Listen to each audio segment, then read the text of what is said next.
So the last lecture was regarding the Carville-Amine test, and we are discussing the amine chemistry. As earlier said, please remember the name of the one man, Hofmann, in case we are discussing the amines or discussion of the nitrogenous compounds, especially amines. So that was Carville-Amine reaction specific for the primary amines, when the primary amine of RNH2 type reacts with chloroform in alcoholic potash, then it gives the alkyl isocyanides. Reaction completion is indicated by very foul smell of the isocyanides. So peculiar reaction that identifies the primary amines. Reaction is very simple. Whenever chloroform treated with the potassium hydroxide, it proceeds with the generation of the dichlorocarbene and subsequently loss of chlorine and introduction of the lone pair as a double bond or triple bond between the nitrogen and carbon that causes the formation of the alkyl isocyanides. Next reaction, it is Hinsberg test, much more important. In the examination, mostly this is asked. Why this is so important? Reason being, this is a method that is that enables to separate the 1 degree amine from 2 degree and from the 3 degree amine. ये method उनको separate भी करता है amines को, mixture को, और तीसरा ये आइडेंटिफाई भी करता है कि कौन सा 1 डिग्री अमीन है, कौन सा 2 डिग्री अमीन है, कौन सा 3 डिग्री अमीन है. नाउ क्वेश्चन इज कि हमें नीड क्या है अमीन्स को सेपरेट करने की.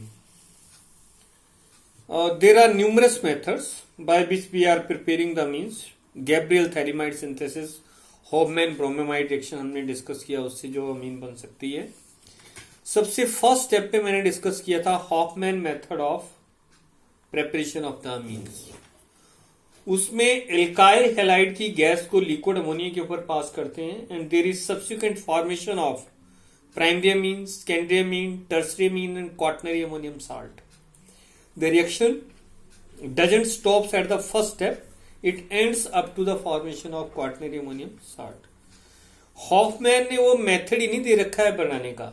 हॉफमैन ने बाद में एक मेथड भी दिया है जिस मेथड से उनको जो है वो अमीन्स को सेपरेट भी किया जा सकता है.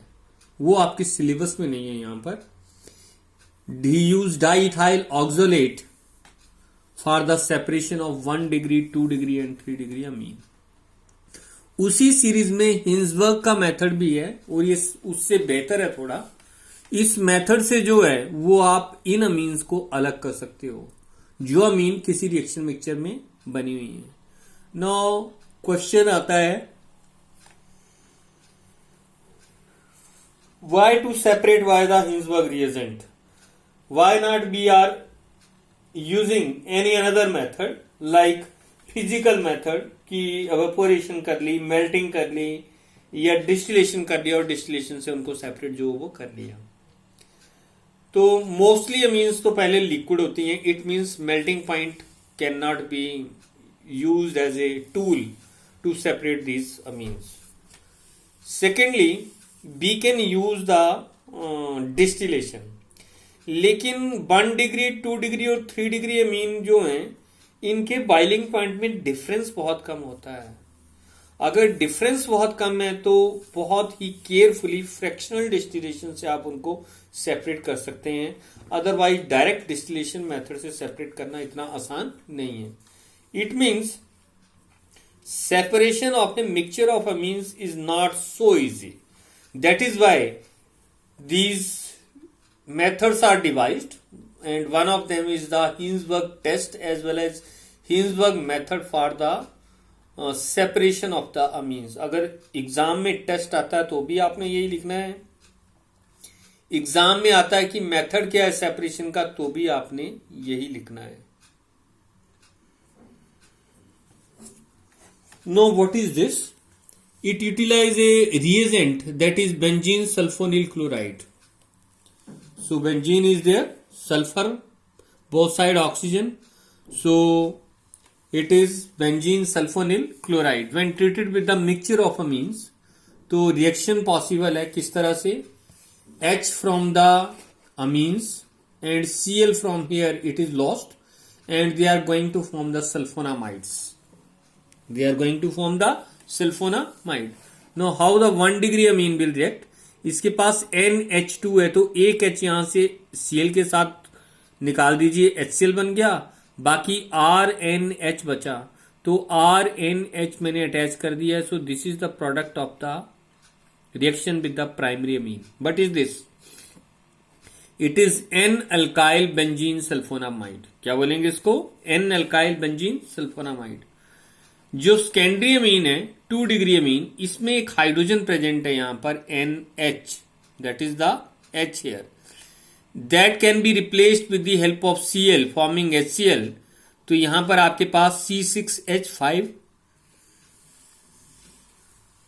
SO2 और NR2, so it is NN dialkyl, that is NN dialkyl benzene sulfonamide, so that is formed, plus R3N.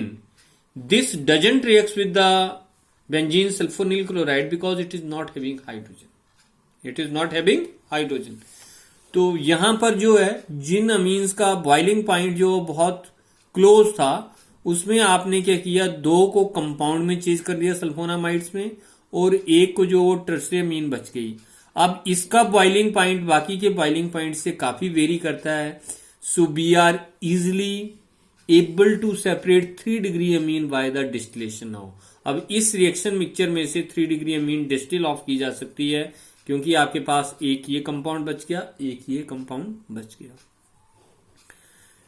उसके बाद इस रिएक्शन मिक्सचर में आपने पोटाशियम हाइड्रोक्साइड ऐड करना है. क्या ऐड करना है? Potassium hydroxide. No what KOH is going to do. ऊपर जो आपके पास सिस्टम था वो ऑर्गेनिक था. जैसे ही आप पोटाशियम हाइड्रोक्साइड डालोगे तो 2 लेयर्स बन जाएंगी. एक लेयर जो है वो पोटाशियम हाइड्रोक्साइड की पानी में डिजोल्व वाली लेयर होगी, एक्वस लेयर, और दूसरी ऑर्गेनिक लेयर होगी जिसमें बेंजीन सल्फोनामाइड्स होंगे दोनों. कौन से? Mono alkyl benzene sulphonamide, that is mono alkyl, it is di alkyl benzene sulphonamide. अब पोटाशियम हाइड्रोक्साइड कैसे रिएक्ट करेगा? It can react with the hydrogen which is present here over the nitrogen. तो इस hydrogen और OH के साथ mix करके water बन जाएगा. So that can give the potassium salt. तो पहले जो सल्फोनामाइड है उसका पोटाशियम साल्ट बन गया. जैसे ये कंपोनेंट इसके साथ रिएक्ट करेगा, ये ऑर्गेनिक लेयर से एक्वस लेयर में पास होता जाएगा, because it is going to change into salt, and salt are ionic one and they contain the charges, they are water soluble. तो ये ऑर्गेनिक लेयर थी, पोटाशियम हाइड्रोक्साइड की aqueous layer थी. एक component धीरे धीरे रिएक्ट होके एक्वस लेयर में शिफ्ट हो जाएगा. ये जो सेकंड कंपोनेंट है, इस कंपोनेंट के पास हाइड्रोजन नहीं है, तो इसका मतलब ये पोटाशियम हाइड्रोक्साइड के साथ रिएक्ट नहीं करेगा. तो आपके पास जो 2 लेयर बनेंगी, एक लेयर में जो है वो साल्ट आ जाएगा डिजोल्व होके, दूसरी लेयर में जो है वो बेंजीन NN डाइअल्काइल सल्फोनामाइड जो बच जाएगा. तो दोनों को जो है वो सेपरेटिंग फेनल की हेल्प से जो है वो सेपरेट किया जा सकता है. मैंने आपको मेथड बताया था सेपरेटिंग फनल वाला, फर्स्ट चैप्टर था फिजिकल केमिस्ट्री का, कि कैसे आप जो है सेपरेटिंग फनल से जो है वो एक लेयर और दूसरी लेयर को जो है वो सेपरेट करते हैं. So here organic and aqueous layer can be separated from each other. अब आपके पास एक्वस लेयर में एक कंपोनेंट है, जो ऑर्गेनिक लेयर है उसमें दूसरा कंपोनेंट है, एक की आपने डिस्टिलेशन कर ली है पहले ही, तो तीनों कंपोनेंट सेपरेट हो गए. Now you treat these sulphonamides with the HCl. जैसे ही आप HCl से ट्रीट करोगे, पहले में से प्राइमरी अमीन, साल्ट में से प्राइमरी अमीन, उस साल्ट में से सेकेंडरी अमीन, और टर्शियरी अमीन ऑलरेडी सेपरेट हो गई है.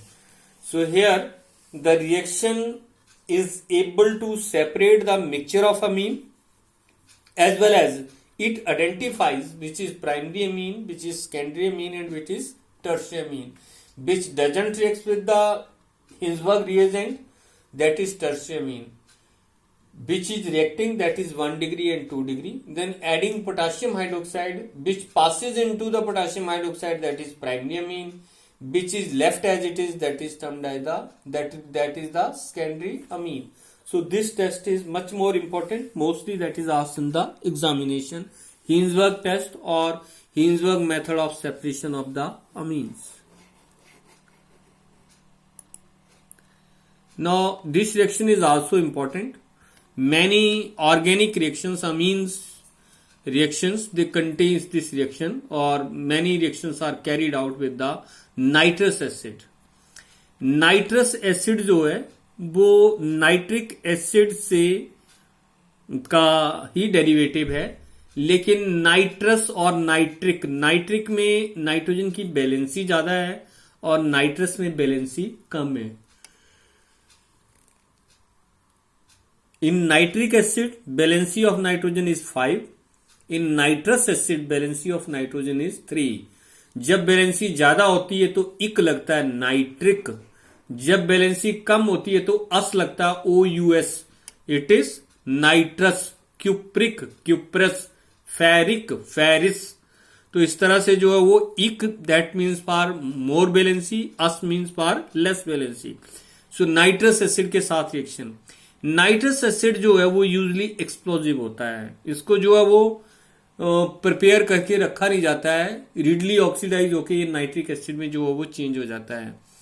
तो इस नाइट्रस एसिड को तो हमेशा फ्लास्क के अंदर ही प्रिपेयर करते हैं. किसके अंदर प्रिपेयर करते हैं? फ्लास्क के अंदर. तो वर्ड लिखा रहता है nitrous acid is prepared in situ, INSITU, in situ. In situ का मतलब है it is prepared in the reaction mixture wherever it is required. So when nitric acid it reacts with the primary amines, primary amines means alkyl amine, methyl amine, ethyl amine, then it gives the nitrogen plus alcohol plus water. It changes alkyl amines into the alcohols. And nitric acid, nitrous acid, how it is generated? It is generated by addition of sodium nitrite plus HCl, forming nitrous acid plus HCl. This reaction is carried out in the ice cold condition 0 to 5 degree Celsius. ऊपर वाला reaction भी जो है वो 0 to 5 degree Celsius में जो है वो कंडक्ट होता है. तो आइस कोल्ड कंडीशंस में जो है ये रिएक्शंस कैरी आउट होते हैं, because nitrous acid it is explosive in nature. And second one, it is prepared at the time wherever it is required, so it is prepared in situ. लेकिन अगर आपके पास alkyl अमीन नहीं है और aryl अमीन है, जैसा कि नीचे नजर आ रहा है यहां पर, aniline, that is the aryl amine. Aryl amine reacts with the nitrous acid means sodium nitrite plus HCl in ice cold conditions, then that is going to give the benzene diazonium salts. तो देखो कितना difference है. जब alkyl methyl लगा है तो यहां पर अल्कोहल बन रहा है, और जब बेंजीन लगी है साथ में तो बेंजीन के साथ क्या बन रहा है यहां पर? Benzene diazonium salt. So reaction is again important, how the diazonium salts are prepared. तो डाइजोनियम साल्ट जो है वो एनिलीन से बनते हैं और नाइट्रस एसिड की प्रेजेंस में जो बनेंगे आइस कोल्ड कंडीशन में. अब देखो डिफरेंस है कि एनिलीन के केस में तो डाइजोनियम साल्ट बन गए, लेकिन जब बात आ रही है मिथाइल अमीन की तो डाइजोनियम साल्ट नहीं बन रहे हैं. उसका रीजन ये है कि एल्काइल डाइजोनियम साल्ट जो वो ज्यादा स्टेबल नहीं होते हैं. इसमें नाइट्रोजन होती है तो नाइट्रोजन इजिली एस्केप कर जाती है एल्काइल डाइजोनियम साल्ट से, लेकिन वही नाइट्रोजन जो है वो बेंजीन डाइजोनियम साल्ट से इजिली एस्केप नहीं करती है. उसका कारण ये है कि अगर आप यहां से रिएक्शन लिखें, एक इक्विलिब्रियम रिएक्शन नीचे लिख रखा मैंने यहां पर, से benzene diazonium salt it is disintegrating into phenyl cation plus N2 plus Cl negative. ये इक्विलिब्रियम फॉरवर्ड डायरेक्शन में तब जाएगा जब कंस्टिट्यूएंट्स जो हैं वो प्रोडक्ट जो हैं वो स्टेबल होंगे. Cl negative ion is quite stable, N2 it is quite stable, but phenyl cation is highly unstable. the instability of phenyl cation pushes the reaction to the backward direction and it doesn't decompose. अगर यही reaction alkyl diazonium salt से हुआ होता तो यहां पर R positive, methyl positive, ethyl positive, they are stable than the phenyl cation. That is why reaction doesn't proceed in the forward direction, so they are stable. One more reason is here why these are stable. These are also stable because they are resonance stabilized. So see here, this is diazonium cation. So in the diazonium cation, the pi electrons from the benzene can stabilize the nitrogen here.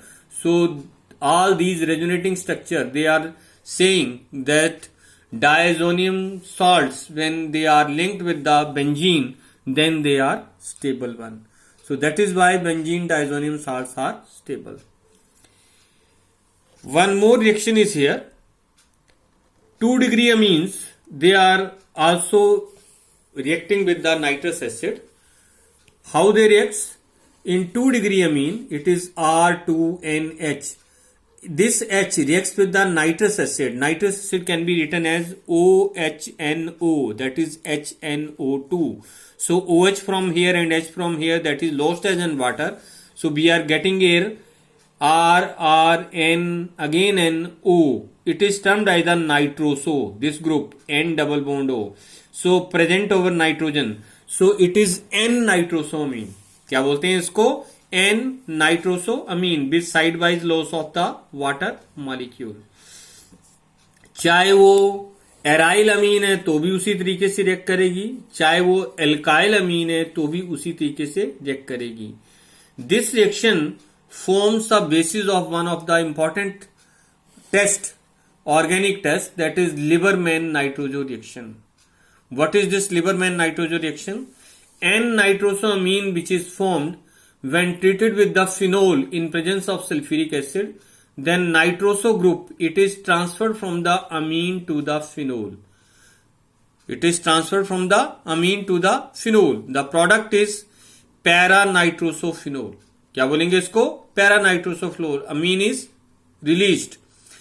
This tautomerizes to give this oxime NOH. It is a quinoid form. It is tautomerizing to give the oxime. When it is treated again with the sulfuric acid, with the phenol, then it gives the indophenol cation.